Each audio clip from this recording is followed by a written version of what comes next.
Essa é a nossa segunda aula sobre os anjos caídos. Se você não assistiu a primeira, recomendo que você vá ao link e que você tente seguir a ordem. Aliás, essa é a sexta e, eu diria, a última aula do que estamos resumindo aqui nos Fundamentos Doutrinários, o que muitos chamam de angelologia, a doutrina dos anjos.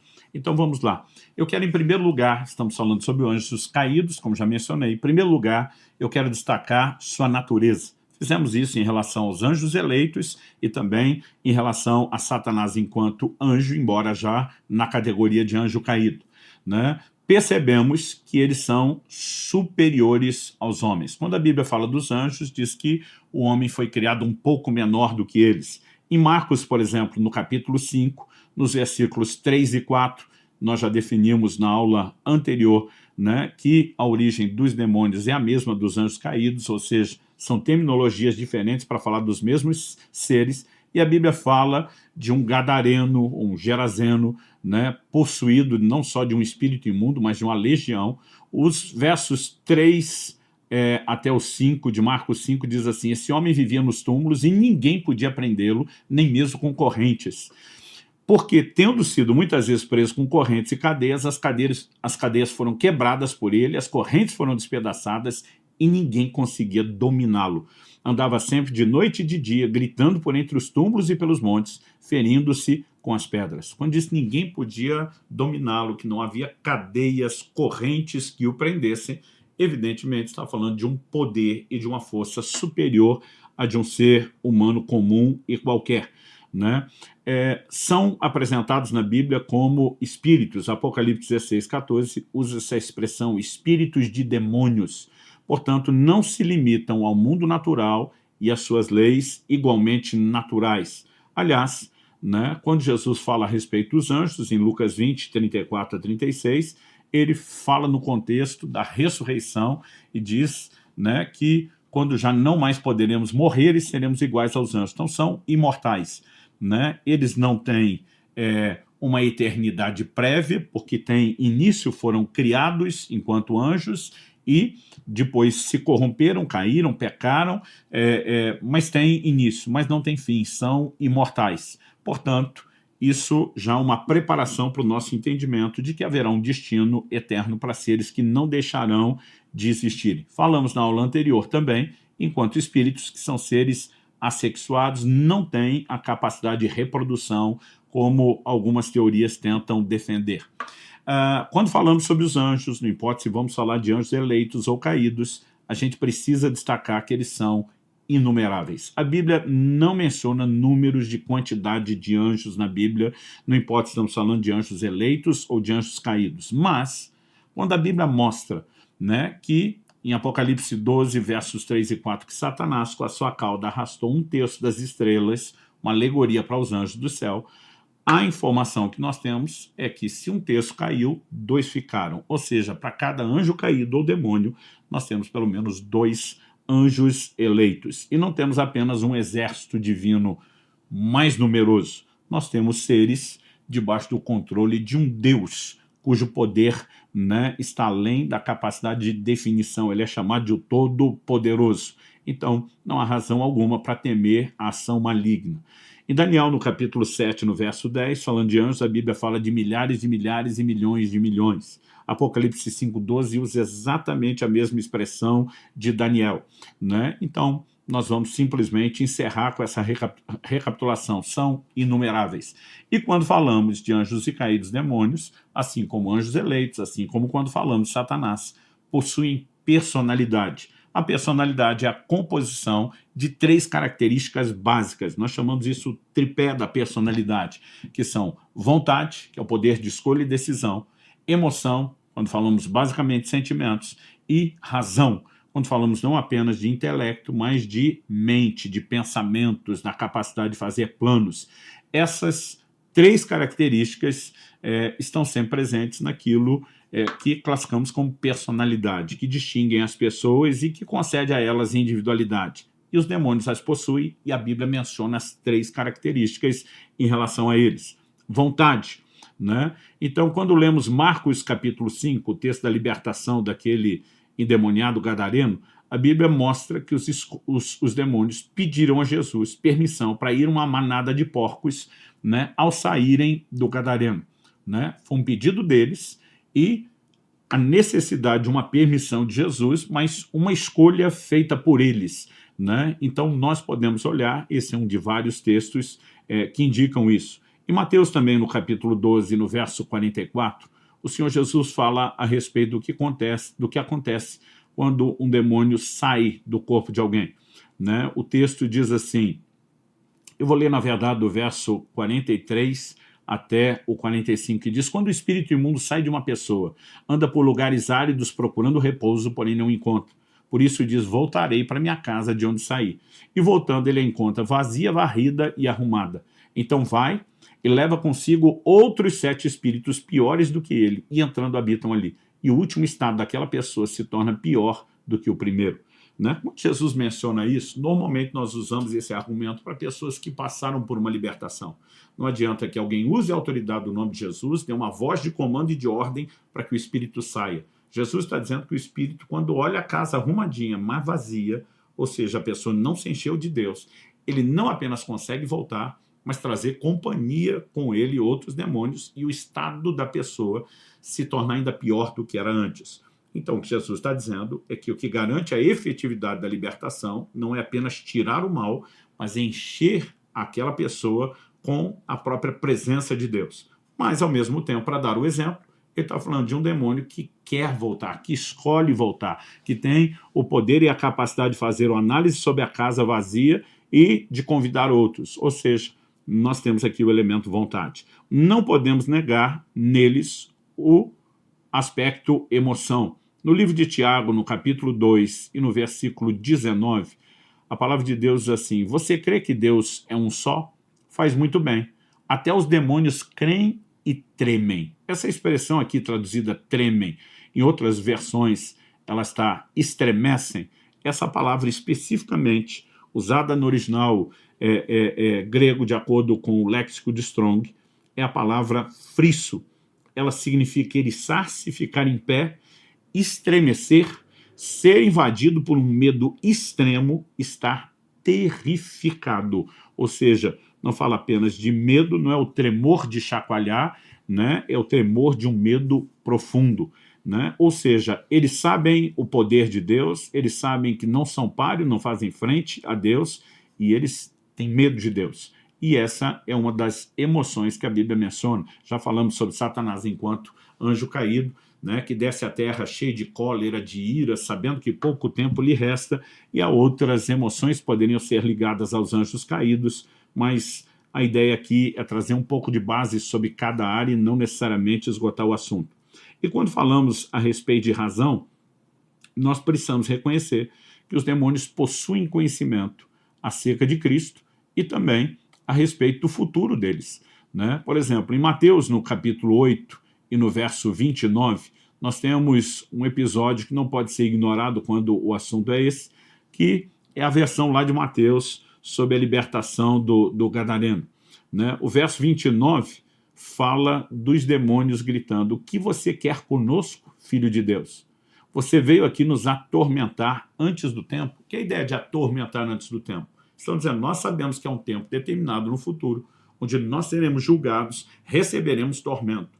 Mas você veio fazer isso antes da hora, né? O que significa que é uma hora pré-determinada, pré-estabelecida, para que esse tipo de julgamento se manifeste. E esse comentário também é interessante. Mas, ao olhar para isso, percebemos aqui o uso da capacidade de razão, né? Da capacidade de raciocínio. 2 Timóteo capítulo 4, verso 1, assim como Gálatas capítulo 1, verso 8, mostra que eles também planejam doutrinas enganadoras, ou seja, têm essa capacidade de pensamento.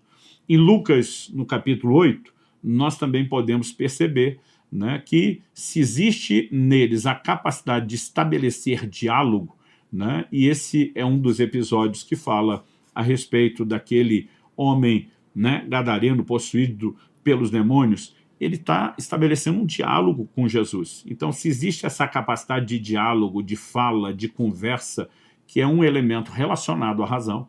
Aliás, Atos 19 nos fala, no verso 15, a respeito de alguns demônios que os filhos de Seva, que era o exorcista, tiveram que lidar. E a Bíblia diz que quando esses demônios se manifestaram por meio da pessoa, o questionamento, né, foi: eu sei quem é Paulo, e vocês quem são? Depois dizer: conheço Jesus, sei quem é Paulo. Ou seja, eles conhecem alguns crentes até por nome, e a gente pode olhar para tudo isso dentro da capacidade de razão. Vamos falar agora sobre, em segundo lugar, sobre a classificação dos demônios. Percebemos haver entre os demônios uma certa hierarquia, né? Em Efésios, no capítulo 6, a Bíblia nos mostra que, diferente do Antigo Testamento, quando Israel guerreava contra várias nações, a Bíblia diz: porque a nossa luta não é contra a carne e o sangue, ou seja, não são pessoas, nossos inimigos não são outros seres humanos. E diz assim: mas contra os principados e as potestades, contra os dominadores desse mundo tenebroso, contra as forças espirituais do mal nas regiões celestiais. Então ele está falando de uma luta contra espíritos malignos, né? E toda essa apresentação, príncipes e poderes, fala de hierarquia, né? Dominadores. Depois a Bíblia fala de forças espirituais. E aqui nós não temos necessariamente uma classificação de governo, mas também na mentalidade do exército, aqueles que executam as ordens. Nós já vimos que a Bíblia, quando usa o termo principado, muitas vezes fala a respeito de um domínio, né, em níveis diferenciados. Daniel, capítulo 10, no verso 13, né, nós vemos a ideia de o príncipe do reino da Pérsia. Depois, no verso 20, a Bíblia fala não só do príncipe da Pérsia, mas também do da Grécia. E nós vemos que é um anjo falando de uma luta que ele terá no plano espiritual. Portanto, isso precisa envolver os anjos caídos, os demônios no plano espiritual, e também entre eles existe essa classificação hierárquica. Em 1 de Pedro 3,22, em Romanos 8,38, né, a expressão potestades ou poderes, autoridades, são usadas para falar de espíritos malignos, né? Quando falamos também dessa hierarquia, não podemos reconhecer apenas príncipes de nações. Me parece que muitas vezes há o que alguns tentam classificar de espíritos territoriais. Em Mateus, no capítulo 5, no verso 10, nós vemos que os demônios se manifestaram no Gadareno, pediram a Jesus, pediu-lhe com insistência que não os mandasse para fora do país. Outras traduções só dizem, né, para fora daquela região, né? Não define país na perspectiva e do tamanho que nós temos de país como hoje, mas alguns textos simplesmente só usam a expressão região, né? A palavra aqui traduzida fala de um espaço localizado entre dois lugares ou limites. Ela é usada às vezes para falar de uma região, às vezes para falar de um país, né? Então, a tradução ela é incerta, mas uma coisa é inquestionável. Me parece que havia uma preocupação territorial. No entanto, né, a gente pode, junto com outros textos bíblicos, tentar especular se há outros que falam de hierarquia, se há outros que falam de príncipes de nações, pode ter uma hierarquia inferior, mas não podemos dizer isso com toda certeza. Também encontramos algumas classificações que estão relacionadas com atividades. Então vamos lá. Lucas capítulo 13, verso 11, fala de um espírito de enfermidade. Uma mulher tinha um espírito de enfermidade, não podia, ela era encurvada, não podia endireitar, Jesus impôs as mãos sobre ela. Atos 16 fala de Paulo em Filipos lidando com um espírito de adivinhação. 1 Reis 22, de 19 a 23, nós temos a denúncia feita por Micaías, um profeta de Deus, de um espírito de mentira se manifestando na boca dos profetas que estavam diante de Acabe. Em 2 Timóteo, no capítulo 1, no verso 7, Paulo usa a expressão espírito de medo, que Deus não nos deu espírito de medo. Em 1 de João 4,6, a Bíblia fala de um espírito de erro, né? E isso nos faz entender que não necessariamente sejam tipos de seres espirituais diferentes, mas que há uma espécie de categorização de atividades. Alguns migram e atuam, né, com talvez mais frequência e recorrência numa área do que em outra. Terceiro lugar, vamos falar aqui sobre o caráter e a atividade dos anjos caídos. Bom, de uma forma geral, nós podemos reconhecer que eles agem refletindo o próprio caráter e obras de Satanás, uma vez são liderados por ele e executam o seu próprio plano. Em Lucas, no capítulo 13, quando nós vemos Jesus libertando aquela mulher de um espírito de enfermidade, algo interessante a ser observado é que, inicialmente, a Bíblia diz que essa mulher tinha um espírito de enfermidade. Tá? Isso está no versículo 11. Chegou ali uma mulher possuída de um espírito de enfermidade havia já 18 anos. Mas no verso 16, depois de libertar a mulher, Jesus diz: por que motivo não se devia livrar desse cativeiro em dia de sábado essa filha de Abraão, a quem Satanás trazia presa há 18 anos? Aqui Jesus atribui a prisão a Satanás. Isso não significa que o próprio Satanás era o tal do espírito de enfermidade, mas como eles são subalternos, como eles estão debaixo da autoridade do governo de Satanás e executam os seus planos e os seus comandos, então a prisão na qual a mulher estava de um espírito de enfermidade é atribuída a Satanás, porque é uma organização, um planejamento e uma atividade que procede dele. Dito isso, nós reconhecemos que existe um alinhamento não só de anjos que seguiram Satanás na sua rebelião, mas que abraçaram seus valores, seus princípios, seus caráter, e, portanto, a gente pode dizer que eles normalmente refletem o próprio caráter e obras de Satanás. Então, todas as características que foram expostas anteriormente acerca do caráter e das atividades de Satanás se encaixam nessa descrição, e eu não vou repetir tudo isso aqui. Mas algo que eu acredito que seja muito importante é, mais uma vez, a gente destacar, assim como quando falamos do destino de Satanás, falamos a respeito do controle de Deus. Quando os demônios perguntam para Jesus: você veio nos atormentar antes do tempo? Eles sabem que há um tempo definido, que o juízo é certo. Não há a menor possibilidade de que eles virem o jogo e ganhem essa guerra. No entanto, eles também sabem que antes do tempo não deveriam ser julgados.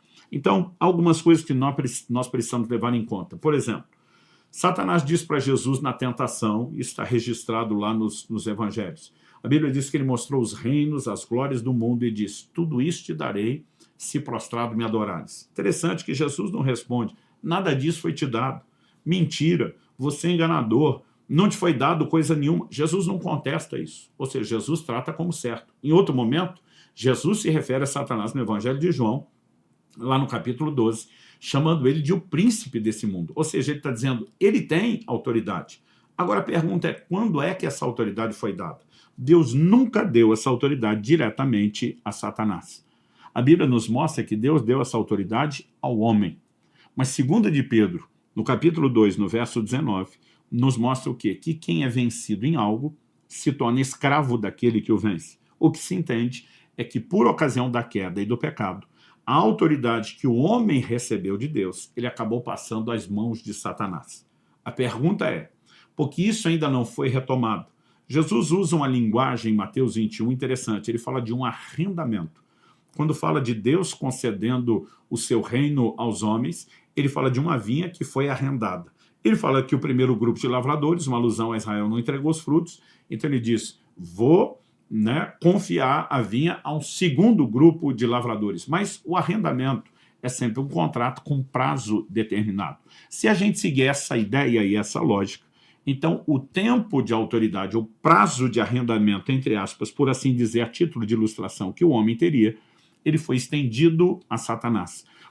E de alguma forma esse tempo precisa concluir antes de que Deus estabeleça o juízo final. Agora, até que Deus estabeleça um juízo final e permanente sobre Satanás, os anjos caídos, os demônios, isso não significa em absoluto que eles estejam fora de controle. Nós já mencionamos, falando do próprio Satanás, que é o líder que comanda todo o exército de anjos caídos, que quando chegar a hora certa, um anjo vai descer do céu, não vai precisar mais do que um anjo vai descer do céu, prendê-lo numa cadeia durante 1000 anos. A Bíblia diz que depois importa que seja solto por um pouco de tempo, e o comentário que eu fiz nessa aula sobre o destino de Satanás é que ele vai fazer um último servicinho para Deus. E a brincadeira dessa analogia de um servicinho é mostrar que mesmo na sua tentativa de se opor a Deus, Deus na sua grandeza, na sua multiforme sabedoria, na sua presciência, consegue tirar lucro das tentativas de Satanás, que ele conhece muito bem antecipadamente. Me lembro quando garoto de ouvir meu pai dizendo que todo golpe de machado que o diabo já tentou dar contra a igreja, contra o povo de Deus ao longo da história, Deus fez com que se voltasse sobre a própria cabeça dele. E quando falamos dessa capacidade de gerência, né, de Deus, se isso se estende ao comandante de todos os demais anjos caídos e demônios, inevitavelmente também se aplicam a todos os demais. Então, ao que eu e você precisamos sustentar, né, que assim como o diabo, seus súditos também estão sob o controle de Deus. Não no sentido de que a maldade que fazem foi determinada por Deus, mas nós precisamos entender que ela acaba sendo permitida por Deus e muitas vezes usada como juízo para aqueles que pecam e se expõem. O diabo não pode ferir qualquer pessoa. A Bíblia diz que ele anda em nosso derredor, bramando como leão, buscando a quem possa tragar. Ele não pode tragar qualquer um, porque num senso geral há sempre uma proteção de Deus. Quando o ser humano, por exemplo, escolhe abrir mão da proteção de Deus, quebra os princípios de Deus, em vez de se sujeitar a ele, né, ele acaba se expondo. A Bíblia não fala só de resistir ao diabo, mas ela fala sujeitar-vos, portanto, a Deus e resistir ao diabo. Ou seja, a capacidade de resisti-lo tem a ver com a sujeição a Deus. Quando a sujeição a Deus não é praticada, existe exposição. E quando nós entendemos essas verdades, faz um pouco mais de sentido, né, perceber algumas coisas que Deus gerencia. Como, por exemplo, no primeiro livro de Samuel, no capítulo 16 e no verso 14, nós temos uma declaração: depois que o Espírito do Senhor se retirou de Saul, a Bíblia diz, um espírito mau, vindo da parte do Senhor, o atormentava. Então, mas espera aí, o espírito é mau, mas veio da parte de Deus, sim, determinação de Deus, juiz divino. Né? O Senhor retira o seu espírito e diz, não dá para relacionar com você, você pecou, ultrapassou todos os limites, Deus está dizendo, estou fora, mas o Senhor está dizendo, eu vou julgar você. E há uma determinação divina executada por um espírito maligno que só estava esperando a oportunidade de atormentar Saul. Mas Deus, obviamente, está fazendo uso dessa circunstância, gerenciando ela. Isso também pode ser bem entendido na visão de Micaías. Em 1 Reis 22, de 19 a 23, a Bíblia fala de muitos profetas, centenas, que estavam diante de Acabe, dizendo, pode ir à batalha, o Senhor te entregou o inimigo, você vai ter vitória, né? E a Bíblia fala do rei de Judá, já desconfiado, diz, não tem outro profeta aqui não, aquilo tudo não cheirou bem. Alguém diz, não, tem um profeta, mas ele nunca fala o que é bom para a gente, tipo, não fala o que a gente quer ouvir. Ele falou, mas talvez é esse que a gente tenha que ouvir. Micaías é trazido e quando chega, ele diz, olha, eu tive uma visão. Eu vi, né, os anjos reunidos diante de Deus, à sua direita e à sua esquerda. Quando a Bíblia separa um grupo à direita e outro à esquerda, está falando de grupo bom e ruim. Né? No julgamento das nações, a Bíblia diz que Jesus vai separar à sua direita as ovelhas, às esquerdas os bodes, os cabritos. Um grupo é tratado com bom comportamento e boa recompensa, enquanto o outro grupo da esquerda não. Então, essa ideia, na linguagem bíblica, fala, né, mesmo em relação aos espíritos reunidos diante de Deus, de um grupo bom e de um grupo ruim. E Deus pergunta, quem vai induzir Acabe a sair à batalha, para que ele caia nela e morra? Deus está dizendo, eu vou julgá-lo. E a Bíblia diz que um espírito se prontificou. E na visão, nós não sabemos se ela é literal ou simbólica, mas na visão, Micaías vê o anjo explicando, eu serei um espírito de mentira na boca dos seus profetas. E ele consegue a permissão divina para sair e executar juízo. Então estamos falando de uma atividade maligna, a Bíblia diz que Deus não pode mentir, a Bíblia diz que o diabo é que é o pai da mentira, esse espírito de mentira tem que ser um espírito maligno do grupo que classificamos da esquerda, daquele que na ideia bíblica, na separação, não é o grupo bom, mas obviamente debaixo de uma permissão divina para que exercesse uma certa atividade. Em 1 Coríntios 5,5, Paulo fala de pessoas que ele estava entregando a Satanás para a destruição da carne, ou seja, removendo a proteção de sobre o corpo.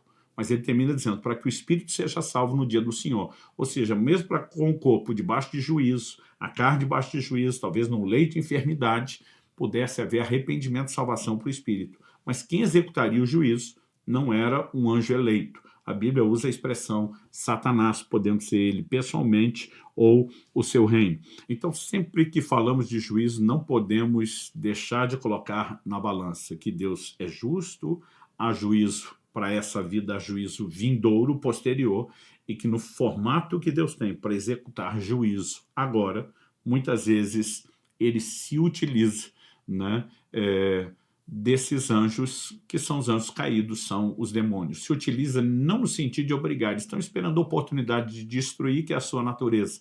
Quando pessoas pecam, se rebelam, a proteção é tirada e eles muitas vezes entram em operação. Mas, como o próprio Paulo diz, para que a carne seja destruída e o espírito seja salvo, muitas vezes nesse ambiente Deus pode reverter uma situação, gerar arrependimento, conserto, né? Nós sempre vemos que a misericórdia triunfa sobre o juízo, há níveis de juízo onde Deus está dizendo, eu estou tentando trazê-los de volta. Por meio de Ageu, o Senhor fala, olha, eu permiti que acontecesse isso e aquilo outro, e não houve entre vós quem se voltasse para mim. Ou seja, Deus está dizendo, não estou julgando, como quem diz, acabaram-se as oportunidades. Ele está dizendo, estou fazendo isso, tentando recuperá-los. E nessa ideia geral de juízo, o Salmo 78, 49 diz, lançou contra eles o furor da sua ira, cólera, indignação e calamidade. Mas aí ele acrescenta, legião de anjos, portadores de males. Aliás, se você lê o Apocalipse, né, e já mencionamos alguns desses textos anteriormente, em outras aulas, você vai ver anjos que estão presos, portanto, a gente simplesmente já presume aquela declaração, são anjos caídos que pecaram, que serão soltos para execução de juízo. Ou seja, não estão fora de controle. Não significa que podem fazer o que querem e que Deus não tem condição de reverter, né, esse quadro. Também não significa que Deus está liderando essa obra má, mas muitas vezes permitindo que as consequências se instalem e nós não podemos negar o controle de Deus. Além disso, precisamos destacar o destino. Em 1 Coríntios, no capítulo 6, no verso 3, Paulo pergunta, vocês não sabem que haveremos de julgar os anjos? Presume-se que ele está falando de anjos que caíram, né? Porque os anjos eleitos, santos, que executam a ordem de Deus, obedecem a sua palavra, como diz o Salmo 103:20, não tem necessidade alguma de serem julgados. Então aqui a gente faz essa distinção e a gente sabe que haverá juízo, não só o juízo por terem se rebelado contra Deus, pecado contra ele, se apartado, mas talvez de alguma forma, de acordo com o nível de atividade, haverá julgamento. E a Bíblia fala, né, de tormento eterno. Por exemplo, em Mateus, no capítulo 8, e no verso 29, nós lemos o seguinte, que aqueles anjos, né, perguntam para Jesus, você vem nos atormentar antes do tempo? A gente já falou que tem um tempo determinado e que virá o tormento. Agora, quando esse tormento vier, ele será irreversível. Mateus capítulo 25, verso 41, diz que, né, declaração do próprio Jesus, a Bíblia diz que o inferno foi criado para o diabo e os seus anjos. E a Bíblia nos mostra que quando finalmente Satanás for lançado lá, né, ele não vai sozinho, a Bíblia fala de companhia. Apocalipse capítulo 20, verso 10 diz, o diabo que os tinha enganado foi lançado no lago de fogo e enxofre, onde já se encontram a besta e o falso profeta, serão atormentados dia e noite para todo sempre. Ou seja, não só Satanás, mas ele não vai sozinho, ele tem companhia dos que o seguiram, ali a besta e o falso profeta estão sendo mencionados e haverá tormento eterno para todos os demônios que se rebelaram. Então, com isso, acredito que a gente consegue concluir, falando do destino, né, essa ideia e o entendimento dos anjos caídos, assim como falamos em relação a Satanás. Um destino de juízo eterno, irreversível para eles, e até que isso chegue. Não estão fora de controle, né? Tem um certo nível de permissão para causar males sobre pessoas que se expõem a eles, mas não sobre aqueles que se encontram guardados, protegidos, debaixo das asas do Altíssimo, como diz o Salmo 91.